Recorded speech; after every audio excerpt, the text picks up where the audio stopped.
What is up, guys? Welcome to my interview series Back to the Covers. In these interviews with members of our drum community, we look back at their first YouTube cover and celebrate how far they have come since starting and what got them started as a YouTuber. We check out how they've improved their drumming and their setup. Join me as we revisit our YouTube drummers past and look to their futures. What is up, guys? Welcome to part 15 of Back to the Covers. So without further delay, my guest at this time is the epic James Myers. Woo! There he is. Yeah, throw him up. How are you, dude? How are you? I'm doing great. How you doing? I'm very, very good. First off, kudos. Love the light at the back, JM. That is badass. Now, you are in your drum room, sir. Correct. It is epic. So this is the view that we see when we see your drum covers, right? For the most part, yep. Awesome. Absolutely awesome. And you hail from Detroit, right? That is correct. Excellent. And how are things over there at the moment? They're doing pretty good. Good to hear. So, thank you very much for agreeing to come on and doing your Back to the Covers and, of course, remastering your first ever cover, which we'll talk about soon. But before we do, of course, we have to start by talking about the theme of the show, Back to the Future. So, tell me about your love of Back to the Future.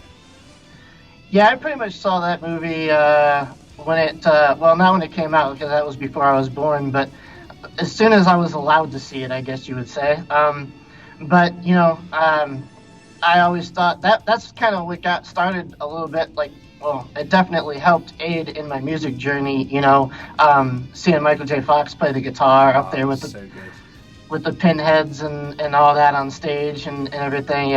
Definitely. And what a great name for a band as well, the Pinheads. Now, I believe you're the first guest to say I wasn't even born. So you're making me feel old, dude. How old are you, sir?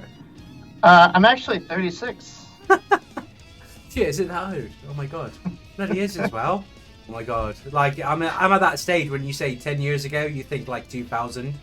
But yeah, exactly that. And you say, I think it came out in 85 and I was 87, so 2 years, yeah. Oh my god. Right, we're not going to talk about that anymore. Anyway, at this section, I do also like to show off some movie merch. Now, I ran out of Back to the Future stuff long ago in this series, so I am showing off some Lego. It's a little bit green, so the camera's going a bit funky. So this is the Yoda house. Now, let's test your Star Wars knowledge. You like Star Wars? Not very much. I mean, I like Star Wars, but I'm not very knowledgeable. So would you know the planet or the system that Yoda lives at? I do not know that. It's called the Dagobah system. Okay. There's some knowledge for you right there. Boom. Got an R2-D2. We've got a Luke here, and you're Yoda. I know all those characters. Of course you do. Anyway. And Legos are my favorite. Awesome. I mean, you're never too old for Lego. Absolutely. Even though this is just on my shelf, so it's a bit dusty.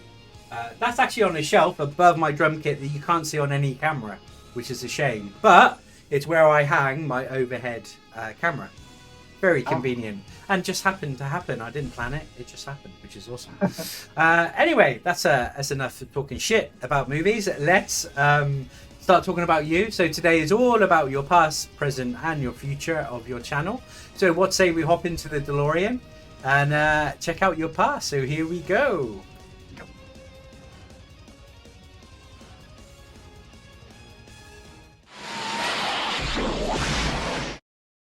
And here we are in the past, your first ever drum cover, which was what, sir? Back in Black, AC/DC. Epic song choice. One hell of a song choice for your first one. What year is it?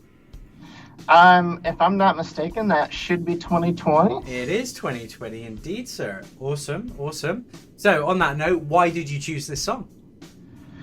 It was a song that I knew that I could, as I was getting back into playing again and I obviously wanted to record covers, and I knew I could pull that off and with my shy self and get it through. So yeah. Awesome. And what made you record a song and put it out there? Really, it was friends and family.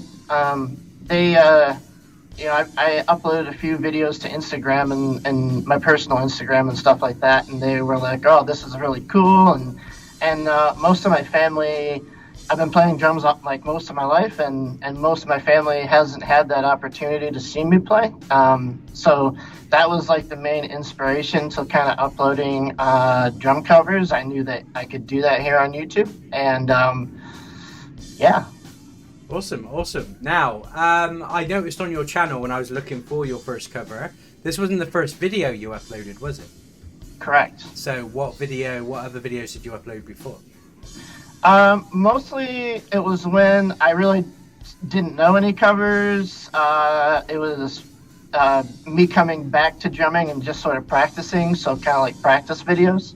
Yeah, good. Yeah, so there was quite a hand. I think it was about 8 of them.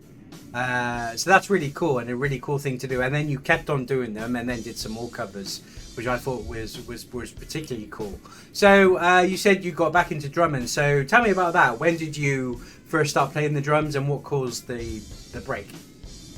Well, as long as I could remember, I was a baby on my dad's knee in the basement of his house and flailing around on the drum set while he sat there and worked a pedal, and then when I was maybe 7 years old, my mom got me one of those little kid style kits, but I beat it up and that was no good anymore. And then when I was in junior high school, which is 7th grade, I got into a concert band in 7th grade and played the snare drum and kind of learned from there. And then I stuck with band, marching band, and concert band all through junior high and high school. Awesome. And then, like everybody else, did you then just kind of life happened, you grew up, and then stopped playing? Yeah, real life came into effect. I was trying to do, other band things. I was in other stuff. But it kind of wasn't paying the bills as much. And, I have a knack for design, and I was able to get a job designing, and that was paying the bills. So life goes on. There we go. That's awesome. So tell me about this kit you are playing. What is this kit? So that kit is a Pearl Export 25th Anniversary Edition. Very cool. And is that the same kit you just next to you now? No. Oh, okay. We'll talk about that in the present. So that's very interesting. Now, what are you recording? What are you using to record the video here? The video, I'm using 3 cameras. There's an overhead, which is using an iPhone 11. There's the front view, which I think is using a GoPro Hero 8. And then there's the back view, which is using my first DSLR Nikon D60. I'm a huge fan of all of those 3 products there, an iPhone, a GoPro, and I just got a new DSLR for my holiday, and that's a Nikon. I had a Nikon before and I got one again. Very nice. Great choice, sir. Great choice in technology. Now, kudos to you having more than one angle on your first cover. Usually 9 times out of 10 is someone's phone, one angle. So already an awesome start. Very cool. Now, obviously, this room that you're playing in, it's obviously a drum studio already, right? You've got the soundproofing, boom. So did you do that when you started your YouTube channel, or was it something you already had? No, I started this when I started pretty much when I started my YouTube channel. This is a spare bedroom of mine, and I initially was playing in the spare bedroom, but I had a little bit of trouble, let's just say, with the neighbors. And I knew you were going to say that. Yeah. Keep it as nice as I can. And then I said, you know what, I'm allowed to play, and I have that right. I just have to follow a city noise ordinance. So I said, hey. Let's just build a room. That way, you know, because I just didn't want that going on. So I was like, I'll just build this room, and that way it'll help. I don't know if you would call it like a drum room. I mean, it is a drum room, but it's like a 6-foot box. But I tell you, on the plus side, with all that soundproofing, you've got that look already. It looks awesome already. Like the texture of the walls because of the soundproofing. I think you've got some awesome lighters there as well. Is that specific light you got to light the room? Yeah, there's a lot of lights in here to light the room. There's 2 big overhead panels, which I usually have only been using this one. I kind of like it. But then 2 more like light sticks in front, and there's floor lights. They're like little neon lights. And is that the ones that are given the color? LEDs, not neons. Yes, they're fully RGB and stuff and all that. Yeah. Love an awesome RGB to underfloor lighting is awesome, man. You know, from the bottom of the kit. I mean, already for a first cover, you've nailed the look, I think, and the presentation, which you can probably see your design skills coming through, right? You're a designer, so kudos to you there, sir. Tell me about what you've used to record your audio. So recording the audio, you can see in that view there, I'm using a Focusrite 18i20. That's going, I think there's 8 mics hooked up to that. SM57's pretty much all around. I had the SM57 kit that you can, it's like a drum kit that you can buy, and it comes with the Beta 52A kick drum. And then I think I'm using the Sterling Audio overhead mics. Yeah. Awesome. Now, did you know much about recording the audio before you started your channel?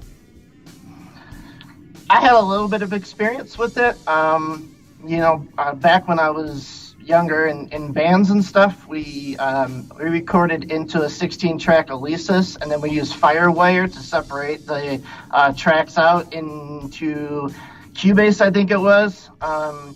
So when I got back into this, I sort of had that little bit of knowledge, but I chose FL Studio because I also had a little bit of knowledge with that.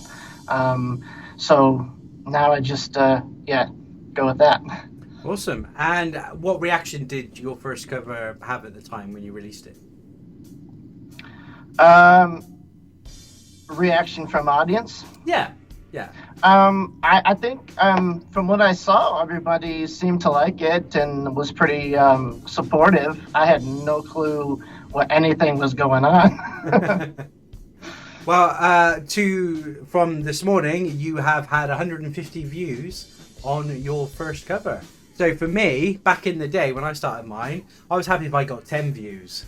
So obviously, throughout time, man, 153, that is solid. So really good job on that first cover. And like I said, I think, you know, for a first cover, kudos, man. It looks awesome. Really, really cool. So if you could, in fact, go back in a DeLorean and have spoken to yourself back then, what advice would you have given yourself, or would you have done anything differently? You know, I probably would have said don't be as nervous. I probably would have said practice more. You know, I know everybody says that. I'm definitely guilty of not practicing. That was when I was first getting back into it, so I definitely wasn't practicing as much as I probably could have. And upload and don't be afraid to do so. Awesome, really cool, man.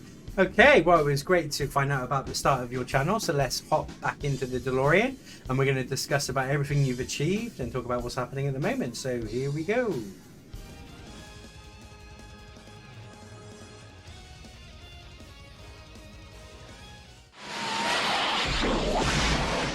And here we are back in present day, and of course you have remastered that epic cover of Back in Black. So how did the remaster go? Did you enjoy it?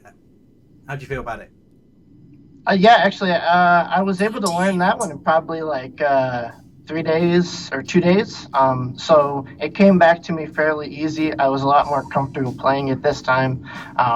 Actually threw in a couple of my own little bits in it this time because I figured I didn't want to do it exactly the same. Awesome. And what's really good, where I'm looking at you now on this video feed, it's pretty much the same as that. It's the first time I've had that on this series, so that looks really cool. You're in exactly the same spot. Okay, so of course, one of the first things I notice is you've got your swag, you are feeling it. And actually, I remember the first time I came across your channel, it was that big O smile of yours, and you're like, I was like, yeah, this dude is rocking. This guy's got some personality. So is that just come with time from the experience of doing covers and getting comfortable with the recording process? Yeah, it just took some time. Once I started uploading, I would watch them back and see what I did and didn't like, and think about how I could add some personality in there somehow. And time has proven that. Achieved. So of course, one of the first things we notice is you've got one of those slidey things for your camera. Correct. What's the real name? It's not a slidey thing. I know it's not a slidey thing. What's it called? They're actually called a slider. It's got a slider. That's close enough. There we go. Awesome. It makes a big difference, man. And is that what your DSLR is on? No. I'm using totally different cameras now. Okay. Cool. What are they? Using a Nikon Z30. Still Nikon. Very cool. Still Nikon. Yep. It's a mirrorless one. Very cool. I use a 10mm lens on it. That allows me to get more of the full drum room into view. Like right now I'm on a webcam, so you don't see everything that you see in that video. So that lens allows me to do that. And in the back behind me, I have a back view that is using a Nikon 5600, D5600, and that's also using a 10mm lens on it. Again, to help show off more of it. Good. Well, it works so well. And again, the quality of the video, it's obviously 4K. You take a lot of pride in your digital appearance. It's, again, the lighting is spot on as well. Now tell me about the JM. Obviously, you didn't have that for your first cover. So where did you get that? Yeah, so, I think even in the first cover, I sort of had that JM sort of like logo, in a sense, which stems from my design I use on my website. And after looking at it for a while, the J to me looked like an I, because it was a lowercase j. So I kind of took it into Illustrator and added a loop onto the J to make it look more like a J. And then I was satisfied with it for a while, so I said, hey, let's get a custom neon made and stamp it in.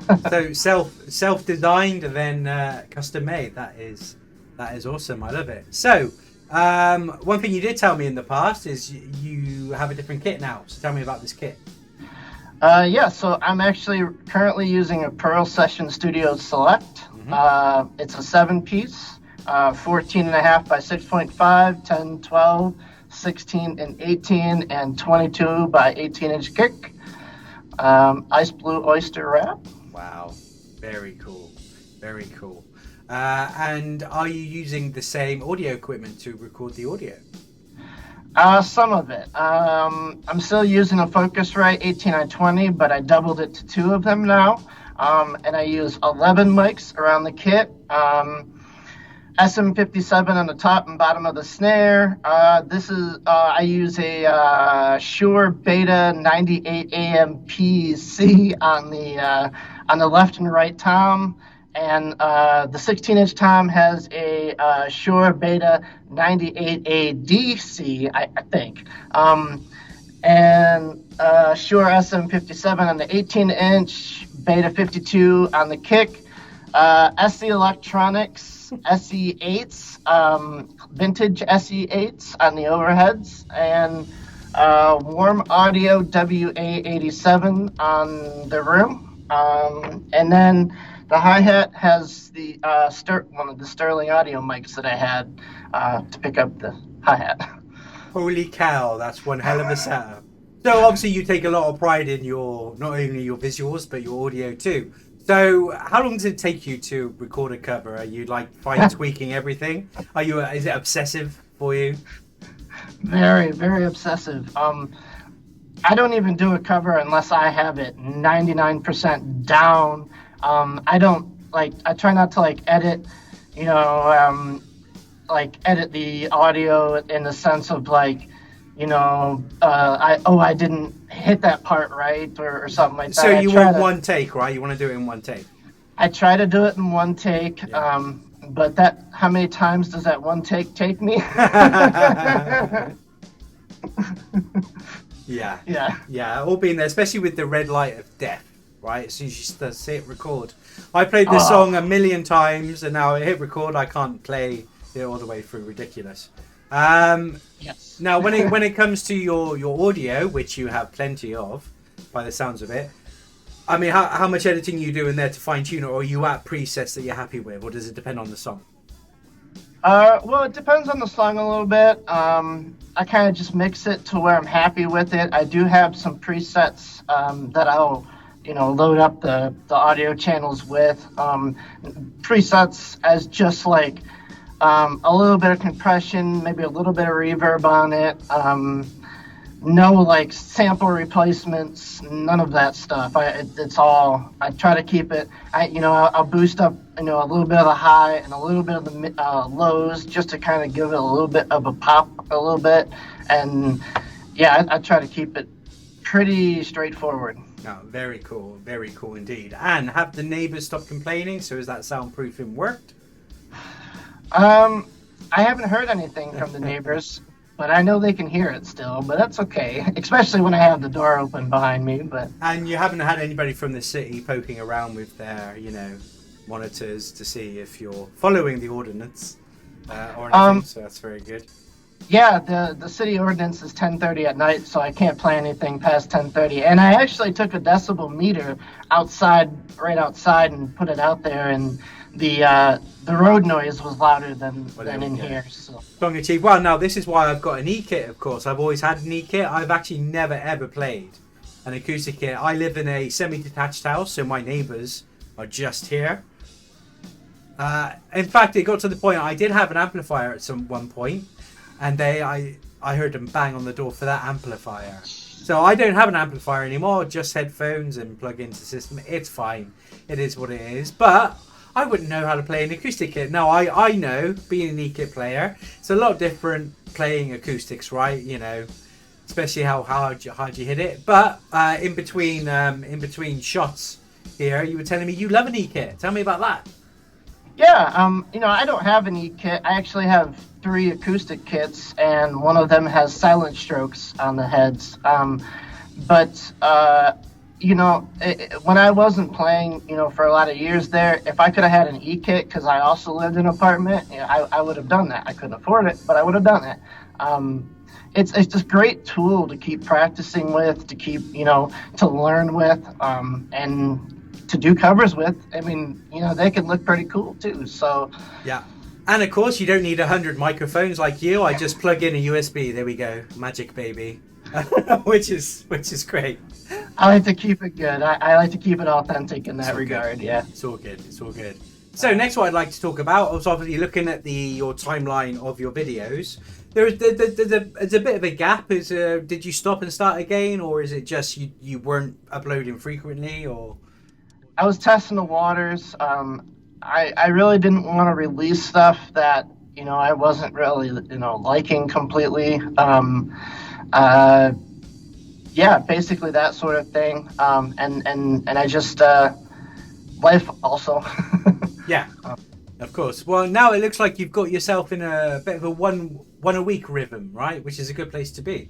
It's regular content. It's good. Now, you have done more than just your drum covers. Obviously, we knew at the beginning you did practice. But I see there was a double pedal review on there. That's awesome. Is that the only review you've done, or did I miss another one? Yeah, there's 4 or 5 on there, actually. I think. Yeah, I did a PDP. Yeah. A cymbal. I can see a cymbal one. Yeah. I did a cymbal. Yeah. Cool. PDP Concept Maple drum kit, 7 piece. That was the first one I ever did. I did the Pro Session Studio Select snare when I got that. I did some of my other drums that I haven't released yet, but I did one on this drum set when I got that. Very cool. So I guess it depends actually how much new stuff you're actually buying, right? So yeah, as to if you can do a review, do I have anything new, or is it a good excuse to buy something new, and then you can do a review. Oh, it's for I need something new to do a review for my channel. And it's not copyright claim. And it's not copyright claim, depending on any background noise or anything. So that's very cool. There was something else. Oh yeah, unboxing videos, but I guess that's this kind of same, isn't it? Unboxing and reviews are pretty much there. Now, are you aware of your sub count as of this morning? It's around 400. I know I just kind of got there. 407. Very, very cool achievement. Do you remember when you hit 100? Because that's the first milestone. I did, and I didn't believe it. I was like, whoa. When did that happen? Was it last year? Was it started this year? How soon after you started? Do you remember? Actually, it was last year. It was when I hit 100. I wrote down January of last year that I hit 150 subs. I wrote that down in a word. That's what I remember. Very cool. So it's a nice steady increase for you now. Obviously, 1,000 just around the corner. But we'll probably talk about that in the future. Just looking at your channel now, I'm seeing some big numbers. Do you know which of your covers has the highest? If I'm not mistaken, Metallica Lux Eterna has. Yeah, so 4.7 thousand. How did that make you feel? Because like we said, I mean, for me, a benchmark, it's around about 100. That's decent. Okay, decent amount of people have seen it. But 4.7k, how did that feel, man? How'd you do that? Oh man, when I seen it, I was kind of watching it as I released it, and I just seen it like start going, and I'm like, oh, this is awesome, like cool, like I was really happy about that. I was like, wow. Yeah, obviously it sounds like YouTube is, you've got that many hits, the algorithm's recommending you as well. So I mean, it's just awesome song choice, awesome performance, and of course I can see some of your review stuff's done well as well. Your double bass pedal. Looks like that's done decent. 8.5 thousand. That was another one. Wow. Yep. Oh my god. Man, those are some big numbers. The Session Studio Select, I think it has around 6,000. Yeah. Very cool. Very cool. But looking at most of your covers, you're getting well within 100. So kudos to you, man. Very cool. So what do you enjoy about being a YouTube drummer? I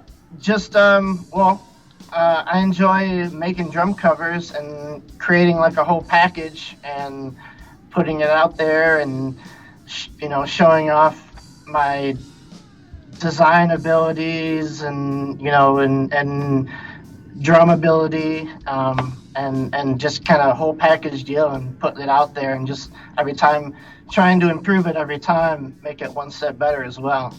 Very cool. Awesome. Now, are you also performing in a band, or is it just on your channel? Currently, it's just on my channel. I do have one neighbor behind me who is a guitarist. He heard me playing, so he brought over his half cab, and we jam out sometimes. I used to be in bands that made original music when I was back in high school and stuff.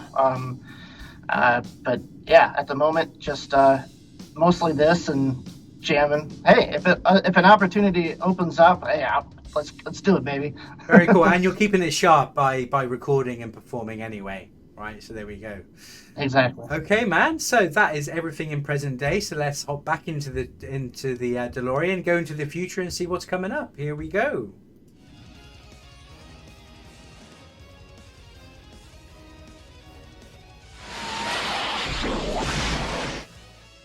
And here we are in the future of your channel. So tell me, any plans coming up? Anything you want to divulge? What's going on?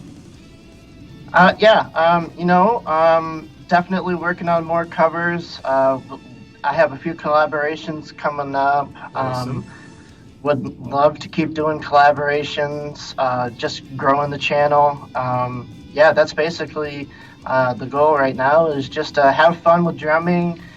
Get out there, get myself back out there, and continue to grow everything, support other drummers, and yeah. Very much so. I mean, that's the key thing I'm seeing. All of our drum community commenting. I see you commenting on other people's stuff. So it's a pleasure to have you in the community, sir. Obviously, your next milestone, 500. You're not that far away. Hopefully by the end of the year, and then you can reach for the stars at that 1K. And then when you hit 1K, mate, it just goes up. Like, it's crazy. If it went up as quickly as it does when you hit 1,000, you'd already be at 1,000 now. It's ridiculous.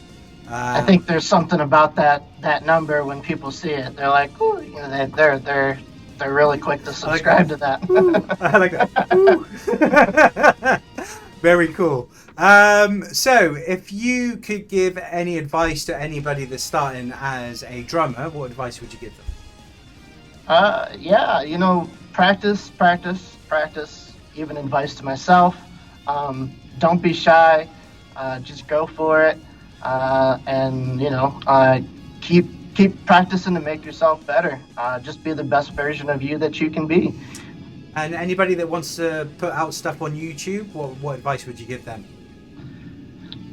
Yeah, don't be shy. Don't be afraid to put it out. It doesn't matter if it's using 3 camera angles like I did, or just using your phone. Whatever you have, just get it out there. And every time you do something and put something out, you're essentially just practicing. And every time practice makes perfect. So keep practicing, keep uploading stuff. It's just gonna make you even better. Super cool, man. Okay, James. So that is the end of your Back to the Covers interview. How have you enjoyed this process? What's your thoughts on it? This has been absolutely awesome. I've been watching your Back to the Covers for a while now, and I was like, that's absolutely epic that you're doing that. And so I'm extremely grateful that you had me on. This has been awesome. It's pretty seamless. You do a good job with your going from one part to the next. Awesome. Well, thank you for coming on. It's been absolutely epic to have you, and made up that you came. I've been wanting to talk to you for a while. So as soon as you were like, let's do it. Let's do it. So I, of course, am going to end this episode as I do every episode, which is in the wise words of Dr. Emmett Brown. Your future hasn't been written yet. No one has. Your future is whatever you make it. So make it a good one. James Myers, you are epic. Thank you very much, sir. And we will see you all next time. Have a good one.